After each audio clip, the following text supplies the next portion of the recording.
আসসালামু আলাইকুম। এটা হচ্ছে সরগম সুদান ঘাস। আমি যেখানে দাঁড়িয়ে আছি এটা হচ্ছে সরগম সুদান ঘাস। হ্যাঁ, তো সরগম সুদান ঘাসটা, এই যে সরগম সুদান ঘাস, এটা সাধারণত বীজ থেকে হয়। হ্যাঁ, এটা ঘাসের বীজ পাওয়া যাচ্ছে। এটা ঘাসের বীজটা দেখা গেছে যে ঘাসের বীজটা যদি আপনি যদি মানে মাটির মধ্যে একটু যেভাবে সার ছিটান সেভাবে যদি বীজটা ছিটিয়ে দেন তাহলেই এই ঘাসটা হয়ে যাচ্ছে। এটার জন্য কোনো কাটিং লাগছে না। এটা সরগম সুদান ঘাসটা। ঘাসটা 5 থেকে 6 ফুট লম্বা হবে। এখান থেকে যদি ঘাসের এটা আরও বেশি লম্বা, 5 থেকে 6 ফুট লম্বা হয়। ঘাসটা দেখতে এরকম হয়। হ্যাঁ, এটা গরু ছাগল দুজনেই খেতে পারে, দুইটাই খেতে পারে। ঘাসটা অনেক সফট, এখানে দেখেন কোনো ধার নাই।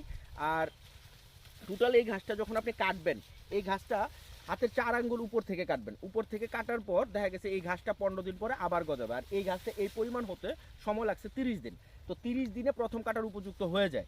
তো দেখা গেছে এরপরে আপনি 15 দিন পরে পরে এই ঘাসটা কাটতে পারবেন। এই ঘাসটার বীজটা যারা নিতে চান, সরগম সুদান ঘাসের বীজ যারা চাচ্ছেন, তারা দেখা গেছে যে আমাদের স্ক্রিনে দেওয়া নাম্বারে ফোন করতে পারেন অথবা আমাদের পেজে মেসেজ করতে পারেন। ঠিক আছে, আমরা দেখা গেছে বীজটা পৌঁছে দিব আপনার বাসাতে ক্যাশ অন ডেলিভারি।